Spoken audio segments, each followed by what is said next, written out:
Bonjour les samouraïs, on est juste de retour de Thaïlande avec 25 adhérents, on est parti à 27, ma soeur et moi, ma soeur Betty qui m'aide à co-organiser ce genre de voyage, parce que c'est déjà ce qu'elle fait avec son association Sanyu Japan, elle a fait ça pour le côté culture japonaise, etc. Et moi j'ai voulu faire ça pour le côté Muay Thai et boxe. Donc on est parti à 27 pendant 10 jours, il faut compter quasiment un jour aller, un jour retour, donc ça nous fait 8 jours plein sur place. Et puis on a pu profiter des entraînements, on a fait 7 entraînements, 5 camps différents, et puis des visites, et puis la culture thaï et la Thaïlande, quoi, et les 7-Eleven et tout ça. Donc voilà, ça nous tenait à cœur de vous montrer tout ça. C'est parti pour une petite vidéo qu'on vous commente. Ouss! Allez, c'est parti. Du coup, on se retrouvait directement à l'aéroport à Paris. C'était le point de rendez-vous. Et après commence la plus longue journée du séjour, puisqu'on a un vol pour aller à Amsterdam. On fait Amsterdam-Bangkok. Le retour sera direct. Et ensuite, Bangkok-Chiang Mai. Donc, on a 3 avions à prendre dans la même journée. C'est assez long.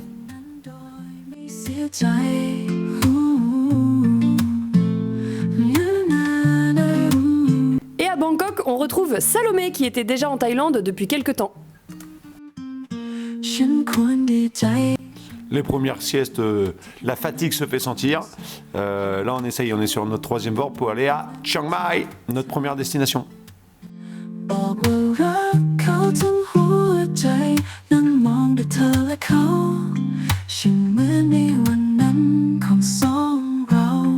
Une fois à l'hôtel, on distribue les chambres à tout le monde, à la bonne franquette.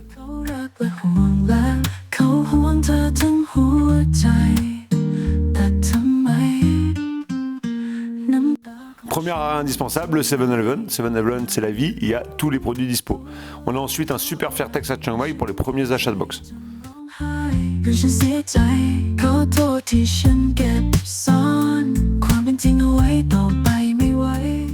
Transport collectif des Rotangs, on réserve ça sur Grab et on est déjà au premier entraînement. On a toujours le même rituel, on commence par mettre les bandes. Puis le coach nous explique un petit peu la séance, nous salue. Et enfin commence le travail au sac, puis les PAO, puis le travail au sac, puis les PAO, avec des sessions intenses. Et vous étonnez pas de voir Romuald avec un seul gant pendant la vidéo, c'est qu'il a un seul doigt, enfin il a coupé un doigt à la tondeuse juste avant de partir. Bonne idée.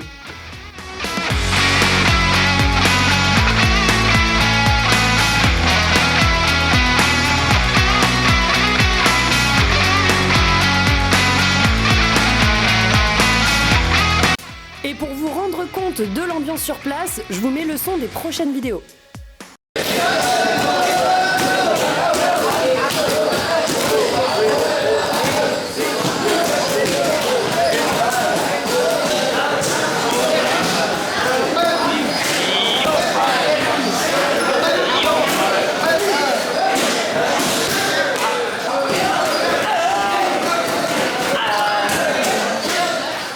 Allez, c'est parti, on va passer au travail un petit peu technique dans le camp, mais protège tibia, et on va, qui dit Thaïlande dit soc, les coups de coude. On va faire un gros travail de coups de coude.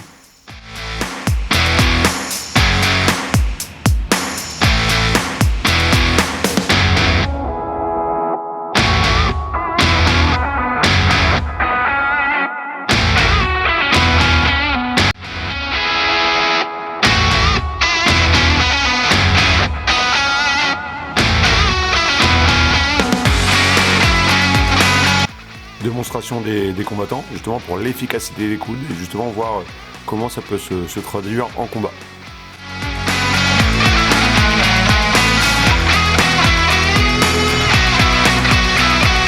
On n'a pas fait tant de corps à corps que ça avec les touristes, ils font pas, enfin les touristes, les étrangers, les farengs, on fait pas plus de corps à corps que ça. Ils savent que c'est pas notre tasse de thé et franchement on aurait presque aimé en faire un peu plus parce que c'est vrai que ça a été très peu.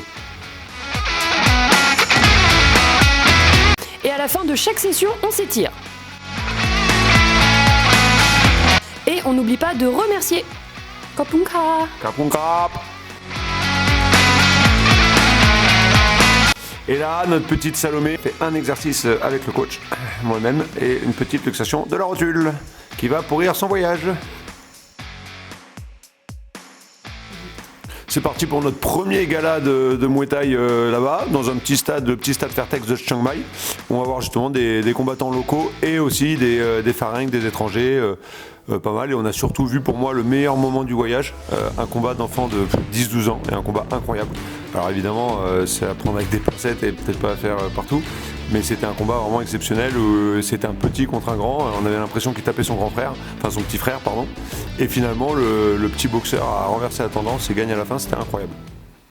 Là, je vous mets la vidéo d'un autre camp de boxe que nous avons testé. Ils avaient fait appel à des photographes professionnels et ils nous ont filmé, ils ont monté une petite vidéo. Je vous mets quelques extraits juste ici. Du coup, c'est des vidéastes.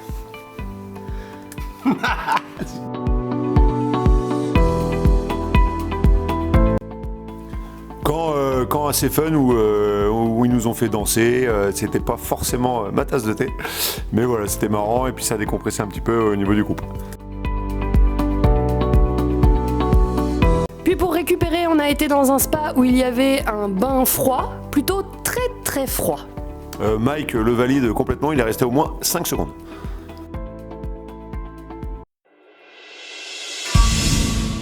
Qui dit visite en Thaïlande avec le SBC dit aussi visite de temples, de monuments et s'imprégner de la culture thaï. Il faut savoir qu'on s'entraîne généralement le matin et que chaque après-midi c'est des visites. Ça nous permet vraiment de visiter et de proposer autre chose que uniquement les camps de Muay Thai aux adhérents qui viennent avec nous.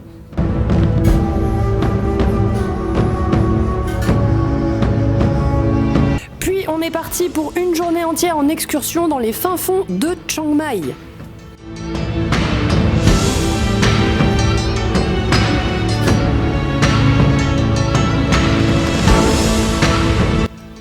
Donc c'est parti pour les cascades, des cascades de calcaire où c'est impressionnant parce que ça monte, on se dit on montera jamais, ça va glisser, on va tomber. Et non, parce que c'est du calcaire, ça nous colle les pieds et tout le monde peut monter même quand c'est très sec.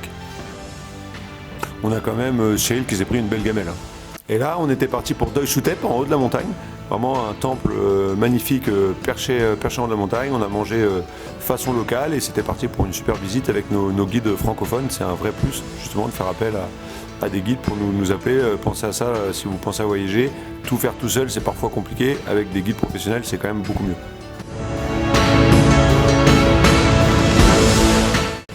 Notre premier guide, Kin.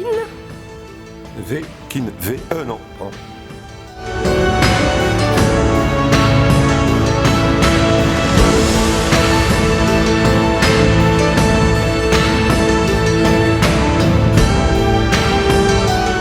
Et notre second guide, Yo. Non, j'ai pas de blague à faire sur Yo.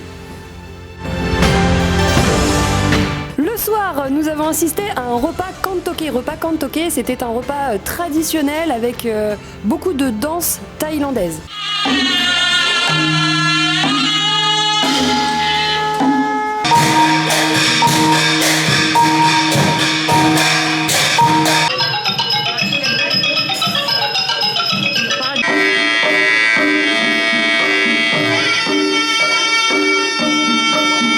Et c'est parti pour Bangkok, on change, on a fait moite-moite, à peu près 4 jours à Chiang Mai, 4 jours pour Bangkok.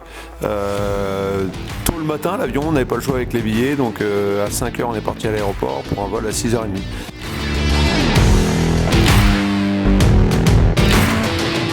Plein de bonne humeur, vraiment de matin, impeccable.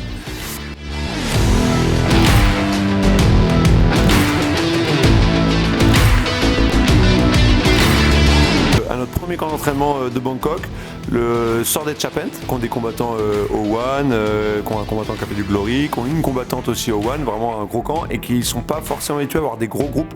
Ils ont fait l'effort pour nous et c'était génial. On se sentait vraiment comme des locaux et on n'était pas dans un camp à touristes, on était vraiment dans un camp qui était au top et on sentait qu'ils faisaient l'effort de nous apprendre et de nous transmettre le Muay Thai.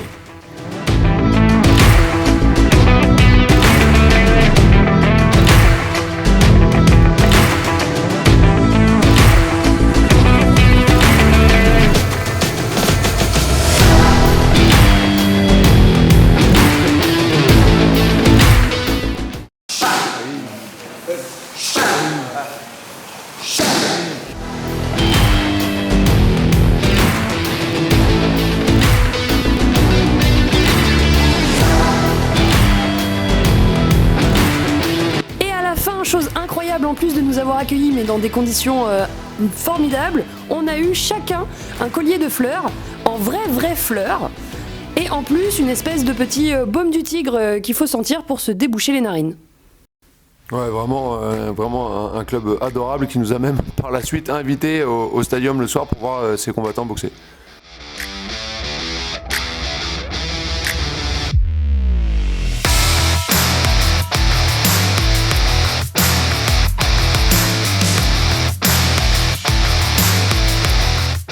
On a continué ensuite au Pinsy Shai. Pour le coup, un club un peu plus technique, un peu plus fimeux, qui est vraiment sur la balance, sur l'équilibre, sur les contres. Et ça nous a donné un entraînement très intéressant techniquement. Par contre, on a pu transpirer. C'était clairement l'entraînement le plus relax de la semaine, enfin des 10 jours.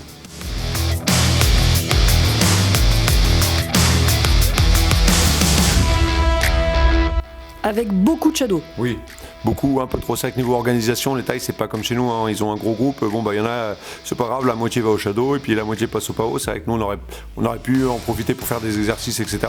C'est l'organisation taille, on connaît, il n'y a aucun souci. Mais c'est vrai que du coup, sur ce camp-là, on a quand même pas mal fait de shadow.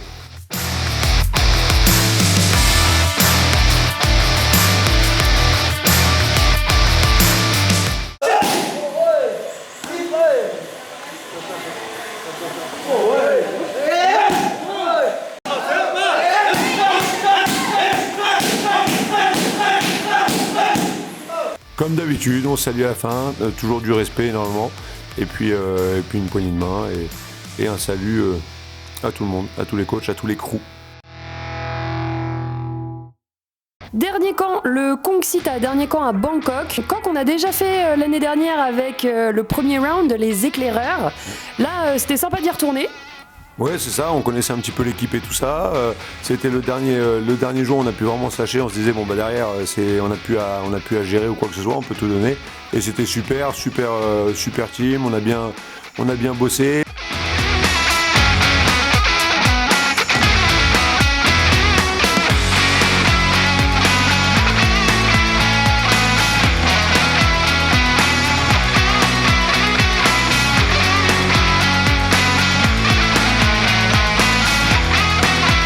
Ils ont donné le punching ball le plus grand à Brice.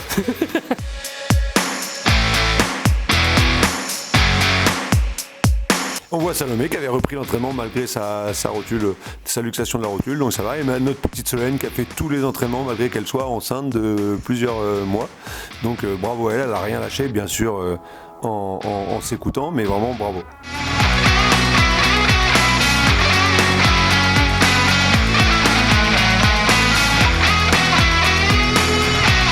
Les techniques, ils nous ont proposé des vraies techniques aussi à faire à deux et c'était très intéressant. Et là, celui qu'on voit, le boss des entraîneurs, c'est un nouveau et il a vraiment fait du super boulot.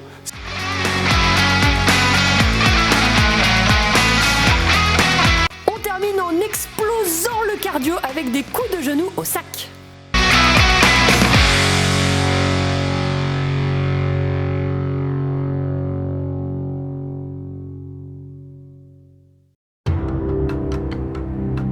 Puis direction Bangkok, le centre-ville, pour la visite du Palais Royal.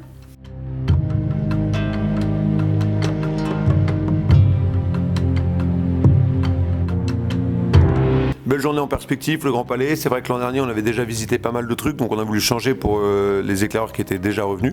Donc là, on est parti sur le Palais Royal qu'on n'avait pas eu le temps de visiter l'an dernier.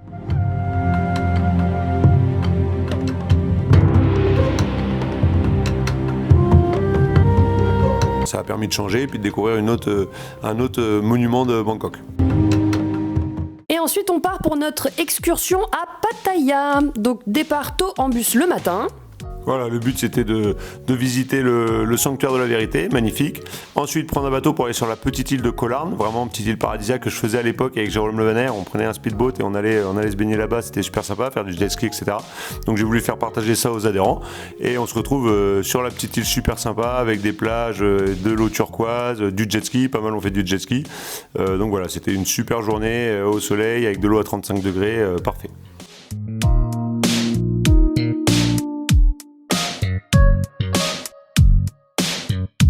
On on était parti en ferry, donc on s'est dit que pour changer, on allait rentrer en speedboat, c'est plus sympa.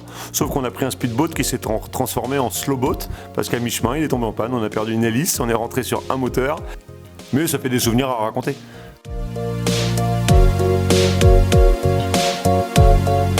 De retour à Pattaya pour aller au petit point of view et puis voir toute la baie de Pattaya.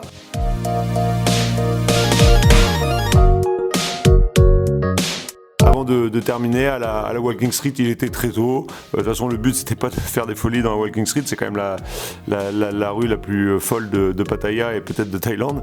Donc voilà, là, on l'a faite de bonne heure et on est rentré tranquillement en bus à l'hôtel.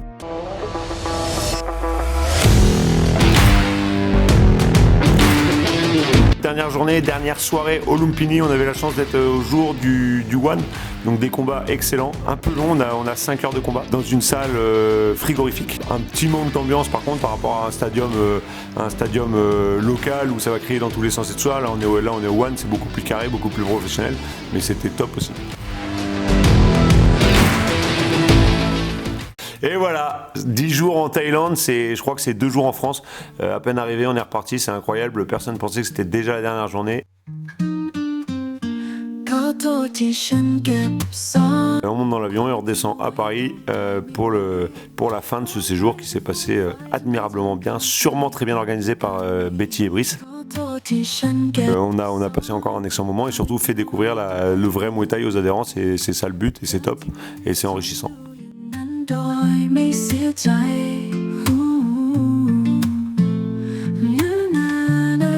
Et on se donne rendez-vous au Japon en 2027. Ouss!